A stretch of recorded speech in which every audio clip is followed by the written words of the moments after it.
So, Makani said yesterday that the reason he wants to maintain some form of industrial price on pollution is because it is a requirement in order to trade with Europe and the UK and with emerging markets in Asia. Here's what he actually said. I'll let you listen to that and we'll come back and debrief. In Canada today, your political opponent, Mr. Poilievre, said that he would axe the industrial price on carbon.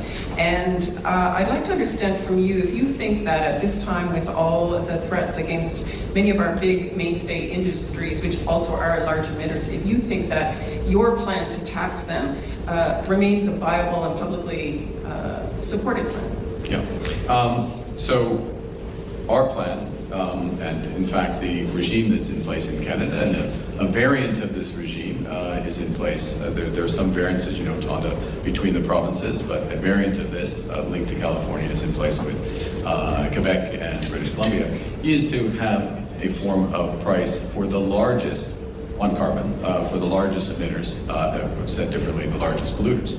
Now, what we are doing is changing that system, or improving that system, so that the price that's paid can be reduced by so-called carbon credits that are allocated.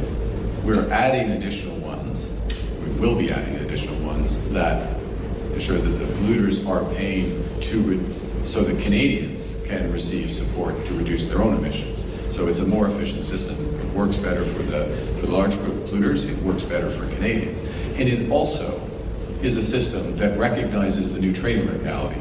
So we have to be able to connect the dots, something that the opposition is totally incapable of doing, proven themselves totally incapable of doing. So on the one hand, we have our largest trading partner, as we've been discussing, attacking us, putting tariffs on us.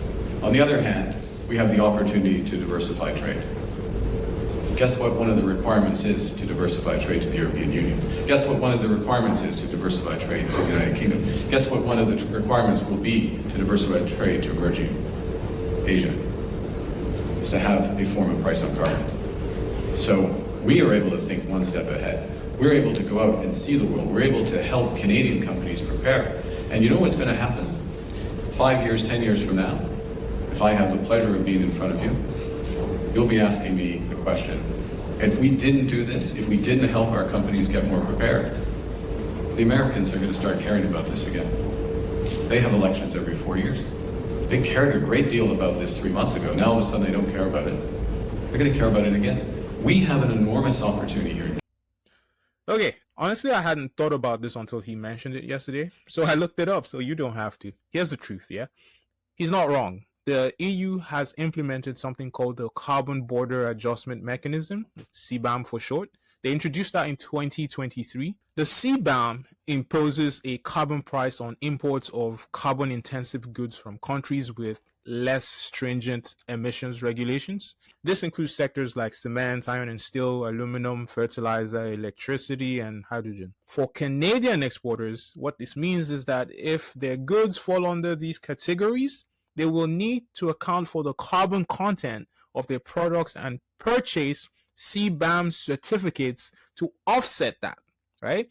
However, if Canada has an equivalent or partially equivalent carbon pricing scheme, aka the carbon tax, Canadian exporters may receive rebates on the value of the CBAM certificates based on the amounts they already paid through our carbon pricing system here in Canada, right? So that's what Marconi means when he says we need an industrial carbon pricing system in order to trade with Europe, right? The other question that came to my mind listening to this was, well, the US doesn't have a federal carbon pricing system. States like California and Washington State have a form of cap and trade program in place, but there's no federal carbon pricing system. So the US uses tax incentives, grants, and voluntary programs to encourage businesses to decarbonize, right? These measures are supposed to support the companies to reduce their carbon footprint, but also help them comply with international trade regulations, right? To be fair, this system is very similar to what you've probably heard Pierre Poilievre say a few times, right? The tax incentives are designed to encourage businesses and individuals to invest in clean energy and to reduce their carbon footprint. China, whatever you might say about them, they have the emissions trading scheme, the ETS. It's basically the world's largest carbon market designed to reduce greenhouse gas emissions through a cap and trade system. For those of you who might not be familiar with how a cap and trade system works, essentially the government sets a cap on the total amount of CO2 emissions allowed for affected industries, right? Those companies then receive an emissions allowance, which represents the right to emit a certain amount of CO2, right? Companies that emit less than their allowance can then sell their excess credits to those who exceed their limits. All right. So that way they keep the total emissions below a certain cap, right? Obviously, if the world is going to be effective about our climate action, well, you need China to buy in, right? You need them to contribute because they contribute like 30% of the global greenhouse gas emissions. But here's something interesting I found while I was doing my research, right? Did you know that Canada has a higher per capita greenhouse gas emission than China? Like, I was quite surprised when I read this. But when you scale our emissions to our population, we're worse polluters than China. I think we have this arrogance in this country that we have a certain allowance to pollute just because we think we're better than China in some way. Like we're really not. Like per person, we emit nearly double the amount of greenhouse gases that China does. Let that sink in, okay? All that said, obviously, China and India need to do more. They're big contributors, obviously, to global greenhouse gas emissions. My whole point here is that I think in the next election, we face very different visions with Pierre Poilievre and Mark Carney. Without question, as a young person, I want to see some climate policy. You've got Pierre Poilievre's policy, which focuses on tax incentives, tax cuts, and rebates for companies to reduce emissions and invest in clean tech. On Mark Carney's side, it's very much about industrial carbon pricing. An industrial carbon tax, if you like, right? I know that's a dirty word these days, but relax for a sec, okay? I care about bringing down emissions, but I can tell that it's not necessarily top of mind right now. It's not top of mind. It probably won't be one of the main topics in the next election. So let's remove that from the equation. What I really want to figure out here is whose climate policy is better for the economy. Right now, we're facing an affordability crisis. Inflation is up. Whose climate policy is best for the economy? Which of them will make your life and mine more affordable? That's what we care about right now. 100% Pierre Poilievre's policy will give you the biggest short-term relief. Removing carbon pricing can provide immediate financial relief to businesses and consumers by lowering fuel and energy costs. Tax incentives and grants can stimulate investment in clean technology, and energy efficiency can support economic growth, right? That's what Pierre is promising. The downside to that is that without a carbon pricing system, Canadian businesses may face trade barriers with regions like the EU that have stringent carbon pricing mechanisms. So this can potentially affect the competitiveness of our businesses when we are trying to trade with the EU. And that's particularly important in this time when we're trying to diversify our trade away from the US, right? So if we can't trade effectively with other markets, we're right back where we started, right? But how does Mark Carney's carbon pricing system compare? Well, if the goal is to diversify our trade away from the US, industrial carbon pricing can enhance Canada's competitiveness by helping us align with international carbon pricing mechanisms like the CBAM, like I told you, right? A regulated carbon pricing system also provides market stability and predictability. That's very important for businesses, right?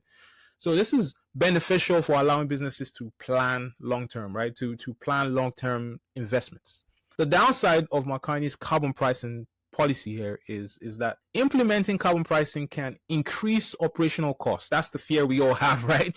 Especially for carbon intensive industries, right? We might find that companies may just leave Canada and go to places with less stringent regulations, like the US, right? Donald Trump is offering them less regulations, lower taxes, and no tariffs. Don't worry, that's not the reason Mark Carney moved Brookfield headquarters to the US, okay? I'm sorry, I couldn't resist. Mark Carney's policy is a better long-term policy. However, we live in the here and now. We live in a world where the United States is threatening us with tariffs today, and they're trying to take our industries and our jobs. This grim vision of the here and now is why Pierre Poilievre keeps winning on this axe the tax policy, right? People hear carbon tax and they immediately turn away. In that sense, Pierre Poilievre has done a brilliant job in his sales pitch, right? As I told you earlier, we're not special. An industrial carbon tax is not some crazy idea that no one else does. People do it because it's effective. If we didn't already have inflation and an affordability crisis, it would be easier for Carney to talk about an industrial carbon tax. However, right now, I don't think emissions is top of mind for people. People are just struggling to put food on the table. And a $100 Canada carbon rebate doesn't really fix that for you. So the question Carney needs to answer if he really wants to sell this policy is to break it down to how this impacts the average Canadian. How is this going to make stuff more affordable for me, right? That's what I want to know. I think that is something that Carney seems to struggle with. He has this high level 50-foot view. He's not very good at breaking down stuff, or so it would seem. It makes sense that he sees the world that way. He's a macroeconomics guy. But that isn't how you win this particular election. You can tell he's a brilliant man, but is he the man to lead Canada right now? I'm not sure, I'm not sure that his policy is the right one that we need right now. But you guys let me know. What do you think? And please subscribe if you're new to the channel. I'll see you next time. Take care, guys.